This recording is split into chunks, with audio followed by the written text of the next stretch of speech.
Bienvenidos a Easy Econometrics, su canal virtual de econometría. En este video vamos a ver cómo seleccionar un modelo ARP, MAQ o ARMA-PQ. Para ello vamos a utilizar las funciones de autocorrelación y autocorrelación parcial. En la práctica, la forma del proceso que generó los datos es desconocido, es decir, deberíamos estimar un modelo AR1, AM1 o un ARMA-PQ. Además, ¿cuántos retardos de P y Q deberíamos escoger? Por ejemplo, miremos los siguientes gráficos de series temporales. Vemos el gráfico número 1. Vemos el gráfico número 2. Vemos el gráfico número 3. Y el gráfico número 4. Entonces, ¿pueden decirme a cuál pertenece un MA1 o a cuál pertenece un proceso ARMA-PQ? Esto es lo que vamos a estudiar en este video. ¿Cuál gráfico es un proceso AR1, MA1 o ARMA-PQ? Para responder a esta pregunta, necesitamos un método que sea formal y confiable. Este es el método de Box-Jenkins de 1976. Verifica si una serie de tiempo tiene las mismas propiedades de varios modelos teóricos antes de que la estimación se lleve a cabo. Estas propiedades comparan las funciones estimadas de autocorrelación y autocorrelación parcial con los datos teóricos implícitos por los varios tipos de modelos. Es decir, vamos a comparar con lo teórico los resultados que obtengamos en los ejemplos que vamos a realizar. El procedimiento de Box y Jenkins de 1976 concluye cuando se verifica que los residuos estimados son ruido blanco. Si no es así, Box y Jenkins recomiendan modificar el modelo, reestimando y reexaminando los residuos. Las funciones de autocorrelación y autocorrelación parcial vienen en dos sabores, como los helados, en teórico y empírico. Entonces, tenemos que comparar dos cosas.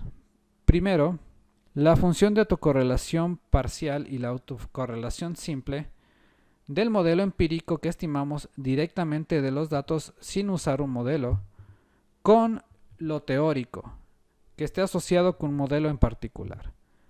Lo único que necesitamos hacer es ver si el modelo empírico coincide con el modelo teórico. Esto es, podemos estar seguros de que los datos fueron generados de un tipo particular de proceso, es decir, de un modelo empírico, si este coincide con el teórico. Vamos a ver la función de autocorrelación teórica de un proceso AR1. Derivemos la función de autocorrelación teórica de un proceso AR1. Vemos que x sub t depende de x sub t menos 1, ¿sí? De su propio valor retardado un periodo en el tiempo hacia atrás. Una función de autocorrelación es una descripción de cómo x sub t está correlacionado con su primer retardo, con su segundo retardo y así hasta su retardo k. Para encontrar el ACF teórico para un proceso AR1, vamos a derivar los valores de la correlación de x sub t, que es el periodo actual de hoy, con respecto al periodo anterior, x sub t menos 1. También vamos a hacer lo mismo, el periodo actual de hoy con dos periodos atrás en el tiempo. Y así sucesivamente hacia atrás hasta x sub t menos k. Es decir, vamos recorriendo hasta el infinito, ¿sí? Hasta donde se pueda contar. También vamos a tener en cuenta lo siguiente. Estas son unas propiedades que vamos a mantener siempre en la cabeza. El valor esperado del residuo es igual a 0, ya que está idénticamente, independientemente distribuido con media cero, varianza constante, es ruido blanco ya en esta serie de tiempo. También la varianza de los errores son constantes, ¿sí? Cuando veamos así es que es constante. Y la covarianza de un residuo con respecto a otro residuo atrás en el tiempo es igual a cero, es decir, los errores son independientes los unos con los otros. Además, como ya mencioné, se cumple el supuesto de que el residuo E sub t se distribuye de forma independiente e idénticamente distribuidos de forma normal con media cero y varianza constante. Y también el valor esperado de x sub t es igual al valor esperado de x sub t menos k, lo que viene a ser igual a 0. Esto se deriva del hecho de que x sub t es un proceso con media cero. La autocorrelación en el primer retardo, también conocido como lag, se deriva como sigue. La correlación de x sub t, que es el periodo de hoy día, actual, con respecto al periodo anterior, es decir, de ayer, es igual. Por un lado, en el numerador tenemos la covarianza de x sub t con respecto a x sub t menos 1. Y en el denominador tenemos la desviación estándar de x sub t multiplicado con la desviación estándar de x sub t menos 1. Dado que el proceso AR1 es estacionario, es decir, tiene media cero y varianza constante, la desviación estándar de x sub t va a ser igual a la desviación estándar de x sub t menos 1. Es así que esto quedaría como desviación estándar de x sub t elevado al cuadrado. Y esto es, en pocas palabras, la varianza, ¿sí? La correlación de x sub t con respecto a x sub t menos 1 quedaría entonces de la siguiente manera. Vamos a dejarlo así, ¿sí? La covarianza de x sub t con respecto a x sub t menos 1 en el numerador y en el denominador tenemos que poner la varianza, ya que vimos anteriormente que era así. Ahora, de la definición de la covarianza de x sub t con respecto a x sub t menos 1 es igual al valor esperado de x sub t con respecto a x sub t menos 1 menos el valor esperado de x sub t por el valor esperado de x sub t menos 1. Y de la definición de la varianza, este es igual al valor esperado de x sub t elevado al cuadrado menos el valor esperado de x sub t por el valor esperado de x sub t. Bueno. Vamos a reemplazar con los valores esperados y vamos a obtener la siguiente ecuación. La correlación de x sub t con respecto a x sub t menos 1 es igual a esta ecuación con los valores esperados, ¿sí? Dado que el valor esperado de x sub t es igual a 0, ¿sí? Entonces vamos a simplificar esto porque es igual a 0. Esto también es igual a 0. Entonces 0 por 0 nos da igual a 0. Entonces se va esto y esto también se va. ¿Qué nos queda? Nos queda esto de aquí, ¿verdad? Y va para acá abajo. Tilín. Ahora vamos a comenzar con el numerador. En un modelo AR1, x sub t es igual a beta x sub t menos 1 más un residuo. Recordemos, este es nuestro modelo AR1, ¿sí? Ahora vamos a comenzar. Si multiplicamos ambos lados de la ecuación con x sub t menos 1, obtendremos el siguiente resultado. Por x sub t menos 1, por x sub t menos 1, por x sub t menos 1. Ahora aplicamos el valor esperado en ambos lados de la ecuación y multiplicamos y obtendremos el siguiente resultado, ¿sí? Pueden comprobarlo con un papel y lápiz. Vamos a obtener este mismo resultado. Muy bien. Entonces, la correlación de x sub t con respecto a x sub t menos 1 quedaría como la correlación de simplemente beta multiplicado por el valor esperado de x sub t menos 1 por x sub t menos 1, dividido por el valor esperado de x sub t al cuadrado. Entonces, por estacionariedad, el valor esperado de x sub t menos 1 por x sub t menos 1 es igual a el valor esperado de x sub t por x sub t. Y eso es igual al valor esperado de x sub t al cuadrado. Así que la correlación quedaría de esta forma. Simplificamos y como resultado obtenemos el beta. Ahora, ¿qué pasa con la autocorrelación de x con retardos mayores a 1?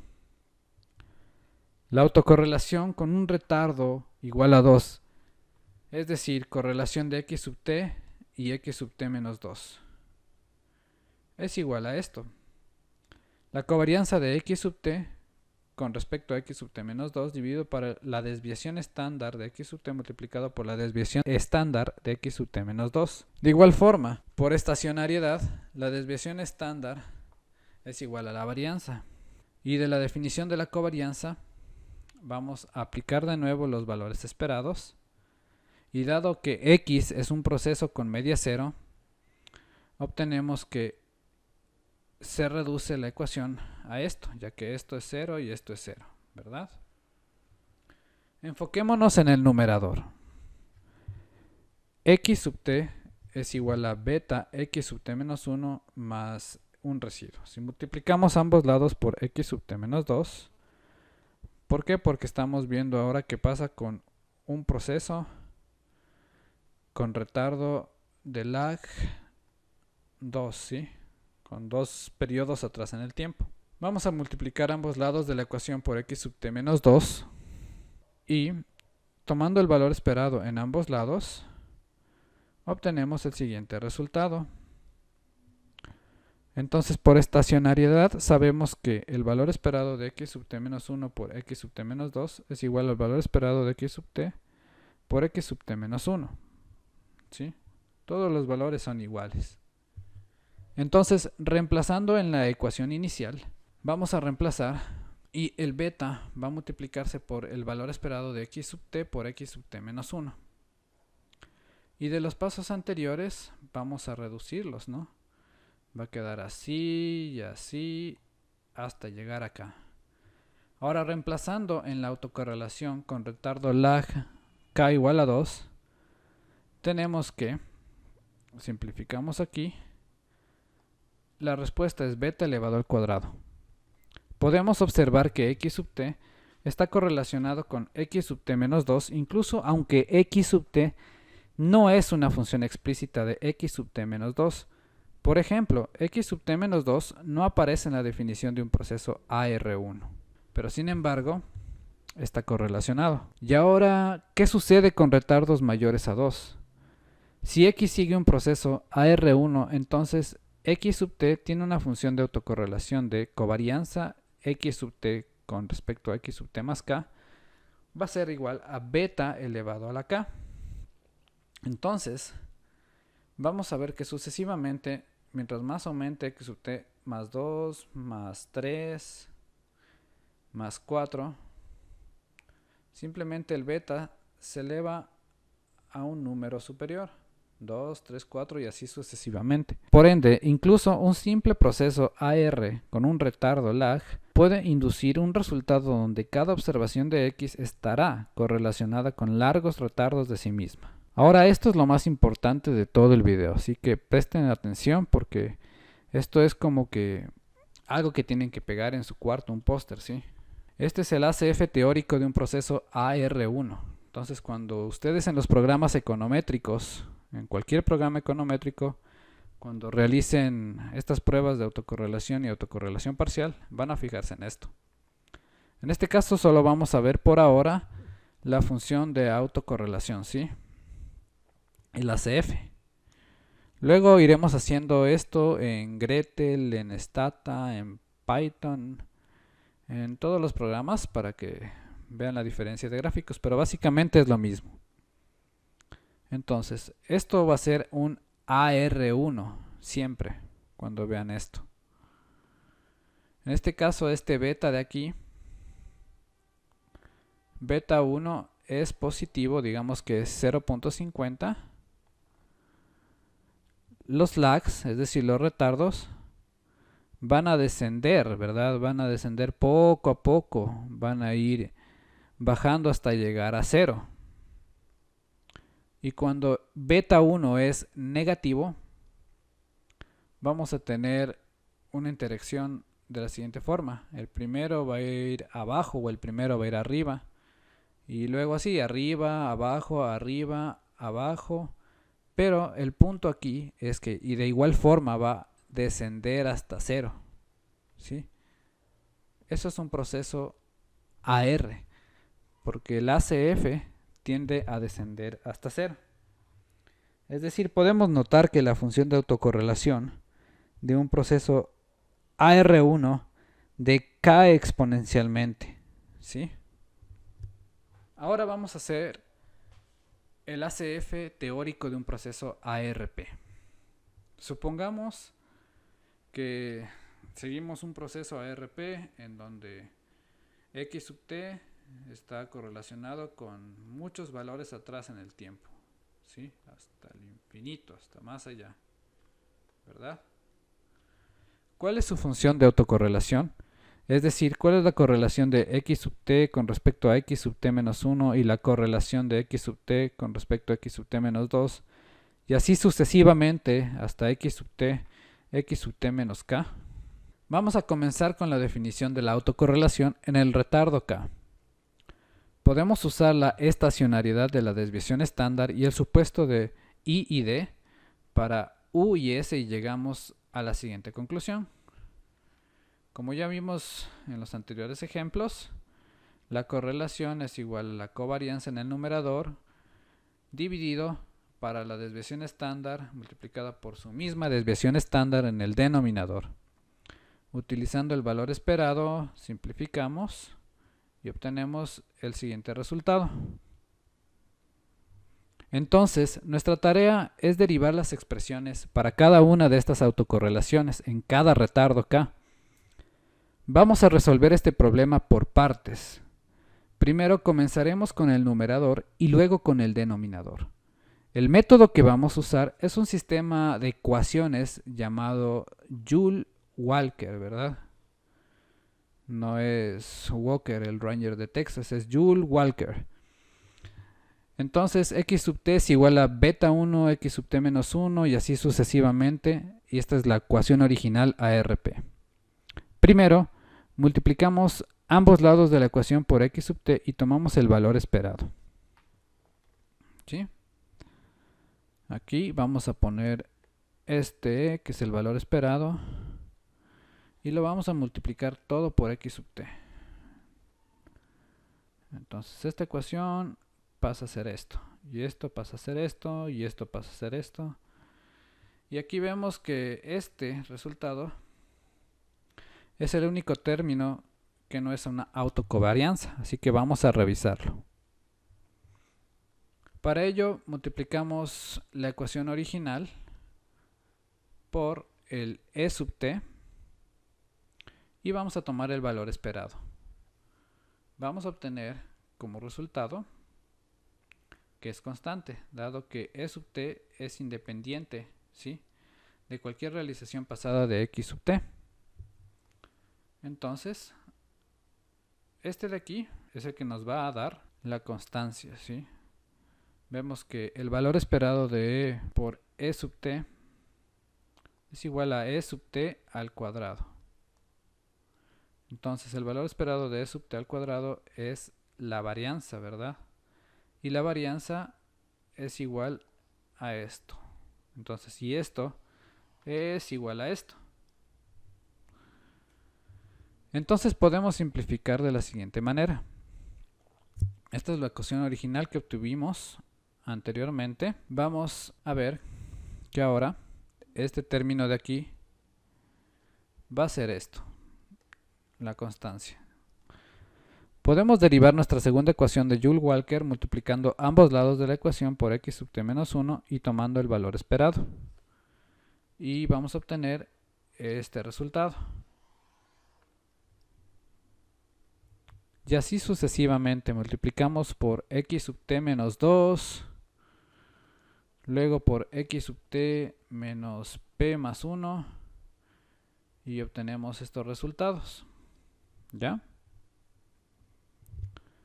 Podemos simplificar estas notaciones utilizando la letra griega phi para la varianza y las autocovarianzas. Así, x sub t por x sub t va a ser phi 0. El valor esperado de x sub t por x sub t menos 1 va a ser phi 1, x sub t menos 2 va a ser phi 2 y así sucesivamente hasta llegar a x sub t menos k, que va a ser phi k. Entonces, usando la notación anterior, reescribimos todas las ecuaciones como sigue.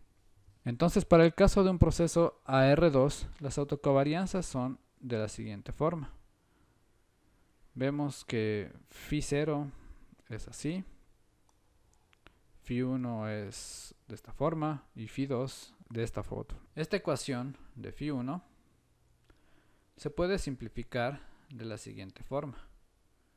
Tenemos a phi 1 menos beta 2 phi 1, que es igual a beta 1 phi 0. Sacando el factor común, que es phi 1,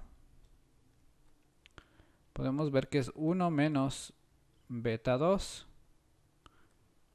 Eso es igual a beta 1 phi 0. Entonces phi 1 es igual a beta 1 phi 0 dividido para 1 menos beta 2. Esto es igual a esto. Entonces la autocorrelación para el retardo K1 es de la siguiente forma. Vimos que phi 1 era igual a esto, entonces reemplazamos aquí. Y phi 0 es igual a 1 menos beta 2. Al simplificar esto, obtenemos este resultado. También podemos sustituir phi 1 que sea igual a esto, ¿verdad? Que es igual a esto, en phi 2 para obtener el otro resultado. Esto implica que la autocorrelación para el retardo la k igual a 2 es igual a beta al cuadrado dividido para 1 menos beta 2 más beta 2. Como ejemplo, se pide resolver la función de autocorrelación que sigue un proceso AR2. Vamos a resolver este ejemplo. X sub t es igual a 0.50 x sub t menos 1 más 0.20 x sub t menos 2. Entonces, claramente es un proceso autorregresivo de orden 2. La autocorrelación con retardo lag 1 es de la siguiente forma. Beta 1, 1 menos beta 2. Reemplazamos los valores y obtenemos 0.625. Ahora con retardo de lag 2, como vimos, es igual a esto. Al reemplazar los valores, obtenemos que ahora la autocorrelación del siguiente periodo, ¿sí? Este es el periodo 1, este es el periodo 2, es un poco más baja que la anterior. Es decir, se va reduciendo. ¿Sí notan el patrón? Ahora con el retardo 3, vemos que es aún más pequeña. Y con el retardo 4 es también más pequeña. Entonces, vamos comprobando que un proceso AR1 sigue la siguiente forma. ¿Sí? 1, retardo 2, retardo 3, retardo 4. Exponencialmente se va haciendo cada vez más pequeño hasta llegar a 0. Es decir, tiende a 0. Y así sucesivamente el valor de x está cada vez de forma menos correlacionada con sus valores atrás en el tiempo. Y bueno amigos, esto ha sido todo. Espero que les haya gustado y gracias por su atención.